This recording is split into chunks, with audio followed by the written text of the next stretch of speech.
Hello student, let's get back to our first chapter of history. हम पहले देख चुके थे कि हिस्ट्री की इम्पोर्टेंस क्या है और ऑर्डरिंग ऑफ क्या है, बीसी और एडी वाला स्केल हमने देख लिया था. Now come to the next part, that is geographical framework. के आप किसी भी कंट्री की हिस्ट्री को तब तक नहीं समझ सकते जब तक आप उसकी जोग्राफी को ना समझ लें. जोग्राफी में वहाँ का एरियाज आता है, वहाँ के क्लाइमेट, वहाँ का माउंटेन, रिवर्स, ये सारी चीज़ें जब तक आप समझ नहीं लेते तब तक आप हिस्ट्री को नहीं समझेंगे. हमारे इंडिया को 4 जोग्राफिकल डिवीजन्स में बांटा है. फर्स्ट है द हिमालयाज. देखिए हिमालयाज जो थे ना वो काफ़ी हाइट्स पे थे, जिसकी वजह से ये एक बैरियर का काम करते थे. मतलब अगर कोई दूसरा एनिमी हमारी साइड आना चाहे तो वो आ नहीं सकता था. बैरियर का काम हमारा जो हिमालय थे वो हमारे लिए करते थे. The next is the Indo Gangetic plains. जो इंडो गैंगेटिक प्लेन्स थी, यहाँ की सॉइल काफ़ी फर्टाइल थी, इसलिए यहाँ पे कई बड़े बड़े एम्पायर्स बने, जैसे कि मौर्य, गुप्ता और मुगल्स के कई एम्पायर्स इस एरिया में बने. The next part is the southern India. Southern India जो भी था वो अंडर द्रविडियन कल्चर में रहा. द्रविडियन कल्चर और फिर आर्यन इन्फ्लुएंस में ये साउथर्न पार्ट जो था वो हमारा रहा. जैसे कि द्रविडियन कल्चर में हमारा साउथर्न पार्ट और आर्यंस जो थे वो वाइडली ओवर नॉर्थ में थे. The next is the coastal planes, मतलब जो सी एरियाज के पास का था. जो कोस्ट लाइन थी इंडिया की, उससे काफ़ी जो फॉरेन कंट्रीज थी वो इससे लिंक हुई. कॉमर्शियल टर्म्स में जो फॉरेन कंट्रीज थी उनसे हम कोस्टल प्लेन्स के थ्रू लिंक हुए. देखिए इंडिया एक बहुत ही वास्ट कंट्री है जो मैनी रीजन्स में, माउंटेन्स में, रिवर्स में, डेजर्ट्स में और फॉरेस्ट में डिवाइड है. इंडिया की जो सॉइल है वो काफ़ी फर्टाइल है.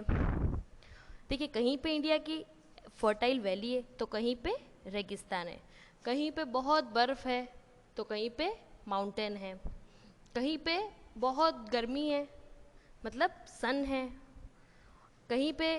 और हमारे इंडिया में मेजरली तीनों क्लाइमेट हैं, रेनी, समर और winter. Cultural points of view से देखा जाए तो यहाँ पे बहुत सारे कल्चर्स हैं, अलग अलग कास्ट हैं और सब आपस में मिलजुल के रहते हैं. Now come to the next part, that is sources of history. History के बारे में हम कैसे जानते हैं, क्या क्या हमारी सोर्सेज है, हमें कैसे हिस्ट्री के बारे में पता चला. मेजरली हिस्ट्री की 2 सोर्सेज हैं, एक है आर्कियोलॉजिकल सोर्सेज और एक है लिटरेरी सोर्सेज. आर्कियोलॉजिकल सोर्सेज वो सोर्सेज हैं जो रिटर्न में अवेलेबल नहीं है, मतलब जो रिमेन्स के थ्रू हम जो इतना भी सीखे, जैसे कोई बिल्डिंग थी, बिल्डिंग की दीवारों पे कोई पेंटिंग्स बनी हुई थी, पुराने कॉइन्स थे, उनसे हम जितना भी सीखे दैट इज़ आर्कियोलॉजिकल सोर्स. और जो भी रिटर्न में हम सीखे, रिटर्न का जितना भी वर्क था दैट इज़ लिटरेरी सोर्स. जो भी रिटर्न रिकॉर्ड्स थे वो लिटरेरी सोर्सेज थे. पहले हम डिस्कस करेंगे आर्कियोलॉजिकल सोर्सेज. देखिए जो आर्कियोलॉजिकल सोर्सेज की स्टडी करता है उसे हम आर्कियोलॉजिस्ट कहते हैं. आर्कियोलॉजिकल सोर्सेज पे आते हैं. इसमें फर्स्ट है इंस्क्रिप्शन. इंस्क्रिप्शन यानी कि जो दीवारों पे या किसी भी जगह की केव्स पे जो भी चीज़ें लिखी हुई होती थी वो इंस्क्रिप्शन उसे कहलाती थी. जैसे आप फोटो में दिख रहा है आपको दीवारों पे ये कुछ लिखा हुआ है, दैट इज़ इंस्क्रिप्शन. कि दीवारों पे कभी कभी कुछ लिखा होता था, कभी कभी पेंटिंग्स होती थी, इसी को हम इंस्क्रिप्शन कहते हैं. जो अर्ली है, सबसे पुराने इंस्क्रिप्शन है वो हड़प्पन सिविलाइजेशन में हमें मिले. ये कई इंफॉर्मेशन देते हैं अबाउट किंग्स, अबाउट किंगडम्स. और स्टडी ऑफ इंस्क्रिप्शन, जो इंस्क्रिप्शन की स्टडी होती है यानी कि जो इसे पढ़ते हैं उसे हम एपिग्राफी कहते हैं. क्या कहते हैं? एपिग्राफी. नाउ नेक्स्ट पार्ट पे आते हैं. Next is coins. जो पहले कॉइन्स हुआ करते थे, कॉइन्स से हमें काफ़ी इन्फॉर्मेशन मिलती थी क्योंकि कॉइन्स पे सब कुछ लिखा होता था, जैसे कि वो किंग कब था, उसकी रेन क्या क्या थी, ऐसे सब कुछ कॉइन पे कई बार लिखा होता.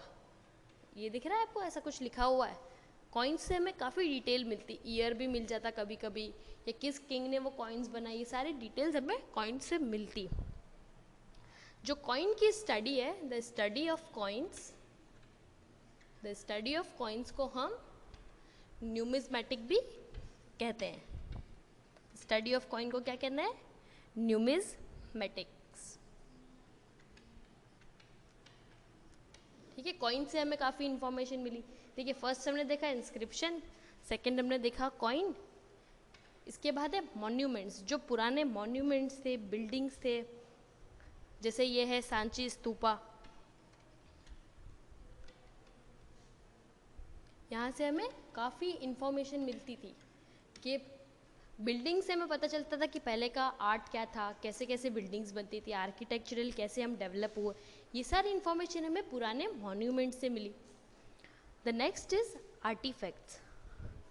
आर्टिफैक्ट्स क्या कि जो एशियन टाइम में जो लोग आर्टिफैक्ट्स बनाते थे, जैसे ये दिख रहा है मटका, ये इस टाइप के आर्टिफैक्ट्स, या ये वेपन्स जो बनाते थे, या जो मूर्तियाँ बनाते थे, ये सारे आर्टिफैक्ट्स थे। इन आर्टिफैक्ट्स की मदद से भी हमें काफ़ी इन्फॉर्मेशन मिली अबाउट पास्ट। वो आर्टिफैक्ट्स जैसे कि पॉटरी मैंने बताया, sculptures, toys, coins, jewellery, painting, ये सारे आर्टिफैक्ट्स थे जिनसे हमें हिस्ट्री के बारे में पता चला। देखिए ये आपकी थी आर्कियोलॉजिकल सोर्सेज। आर्कियोलॉजिकल सोर्स क्या थी? फर्स्ट था इंक्रिप्शन, सेकेंड था कॉइन्स, थर्ड था हमारा मॉन्यूमेंट्स और artefacts. Okay, that's all for now. अब नेक्स्ट में हम डिस्कस करेंगे अबाउट लिटरेरी सोर्सेज।